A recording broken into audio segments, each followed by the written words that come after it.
Have you ever wondered what life was like before high-definition graphics, online multiplayer, and cinematic storytelling in video games? Let's take a nostalgic trip down memory lane and explore the original video game consoles that paved the way for the advanced games we enjoy today. The year is 1972. You rush home, toss your backpack down, and turn on the TV. Suddenly, 2 blocks bounce a pixel back and forth. You grab the controllers and start volleying with a friend. This revolutionary experience is Pong, thanks to the Magnavox Odyssey, the world's first home video game console. The Magnavox Odyssey, the first home console invented by Ralph Baer, the father of video games. The Odyssey first began as the 1967 prototype brown box. After refining the design, Magnavox released it in 1972.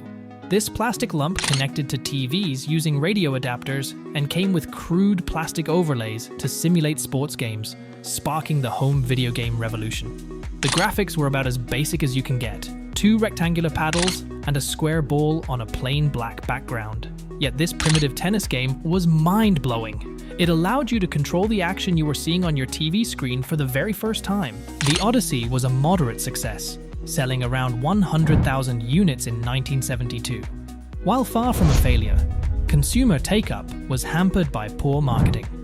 Many assumed the Odyssey would only work on expensive Magnavox TV sets, but it would actually work on any television. A new dimension for your television, now at your Magnavox dealer. He's listed in the yellow pages. The Fairchild Channel F, programmable and advanced controllers.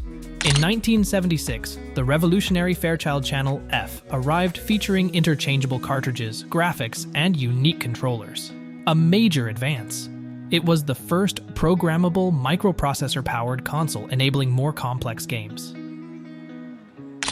The controllers had trackballs and steering wheels, while games expanded into genres like quizzes and sports with on-screen referees. Though it sold poorly, the Channel F pioneered cartridges and computing power that influenced later consoles. The late 70s saw many consoles try capitalizing on gaming's rising popularity, like the RCA Studio 2, Bally Astrocade, and Intellivision. Yet Atari and newcomer Nintendo were about to reshape arcades and home gaming forever. Atari 2600, interchangeable cartridges and arcade hits at home. Atari's name was built on their hit arcade game Pong. Nolan Bushnell, co-founder of Atari, saw potential in turning arcades into homes by making a home Pong console. Thus, the Atari 2600 video computer system was born in 1977. The Atari 2600 featured a cutting-edge microprocessor, color graphics, interchangeable cartridges, and a wide variety of included games like Combat, Indy, 500, Air Sea Battle, and Street Racer. Despite looking low-res today, seeing multiple colors and animated objects on the TV was incredible. The wood grain trim gave it a classy look, and their clever marketing got the console into more homes than ever before. Yet Atari's most defining moment came in 1980 when a little orange alien descended from the top of the screen, chased by different colored ghosts through a twisting maze while bouncy music played. This was Pac-Man Fever! It was the first time consumers could play a hit arcade game at home, and it made the Atari 2600 a must-have system. Pac-Man went on to become the best-selling home cartridge at over 7 million copies. Throughout the early 1980s, Atari saturated the market with a gigantic library of more than 500 games. Yet storms were brewing on the horizon. Competition was heating up from a Japanese playing card company looking to enter the video game market. This was the dawn of Nintendo Entertainment System. Scrolling platformers and reviving the industry, they started with arcade games like Donkey Kong and their own console called the Famicom in Japan.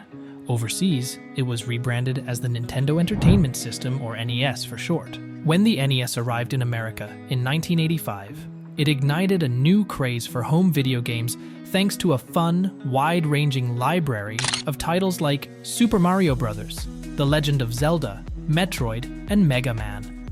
The NES controllers also introduced a directional pad, or D-pad, replacing Atari's clumsy joystick. But the real innovation was Nintendo's Super Mario Bros. Game, released alongside the console. It was unlike anything seen before, with smooth scrolling levels, a physics engine that had Mario bounding around secret areas, power-ups, pipes to travel between zones, and an actual ending to reward players. This game defined the side-scrolling platformer genre and laid the framework for many games to come. Players were hooked, and Nintendo's mascot Mario became more recognizable than Mickey Mouse.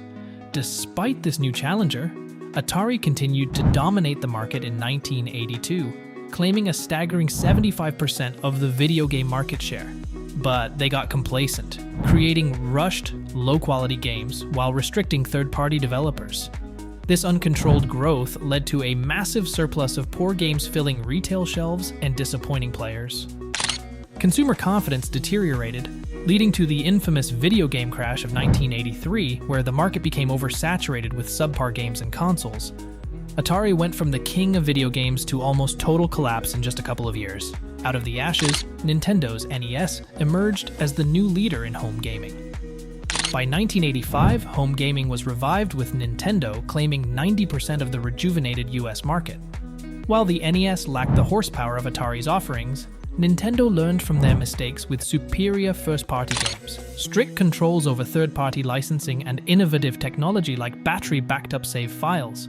Gone were the days of having to leave your console running all night to save progress. This clever combo of marketing and high-quality games created a new generation hooked on gaming that associated video games with Nintendo's mascot Mario and memorable 8-bit soundtracks. The NES sold over 60 million units worldwide and lives fondly in our memories thanks to this second generation of home gaming, the 16-bit era, Nintendo versus Sega and the console wars. The early 90s birthed a new era of competition between Nintendo and the new kid on the block, Sega. Their speedy mascot Sonic sped onto their 16-bit Sega Genesis console to challenge Nintendo's 8-bit NES. Soon, Nintendo fought back with the Super Nintendo Entertainment System, or SNES for short, which came with vastly improved 16-bit graphics and sound that blew early NES titles out of the water. A fierce rivalry was born between these 16-bit titans throughout the 90s console wars, creating memorable marketing campaigns as they battled it out to win consumer loyalty. Super Nintendo Entertainment System, the pinnacle of 16-bit gaming. The SNES in particular housed some of the most fondly remembered games of the 90s, from the expansive worlds of Super Mario World and Zelda: A Link to the Past, to futuristic racers like F-Zero and Mode 7 visuals in Pilot Wings. Role-playing fans spent hours exploring the expansive world and stories of Final Fantasy and Chrono Trigger.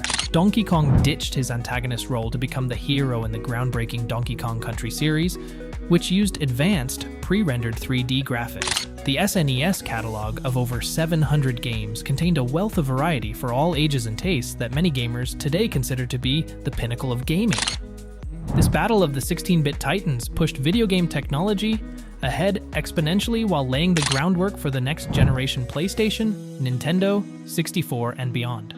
The legacy of early consoles on modern gaming. So while today's photorealistic 4K graphics and Hollywood cinematics look nothing like the primitive pixels from decades past, we owe a debt of gratitude to the inventors who turned those bytes into magical worlds that sparked a lifelong passion for gaming in millions of kids. The creativity that brought characters like Mario, Sonic, and Link to life within tight technical limitations inspires game developers even today. The names Atari, Nintendo, and Sega will forever be intertwined with cherished memories of epic virtual journeys, lightning-fast reflex challenges, and imaginative new realities to escape into. Each console era represents a milestone that advanced the medium of video games from crude technology into an artistic and imaginative art form. They made gaming visual, then interactive, host to new worlds, and eventually immersive. Modern games build upon their legacy. Every gamer owes their passion to the original video game console innovators who turned circuits into childhood wonder.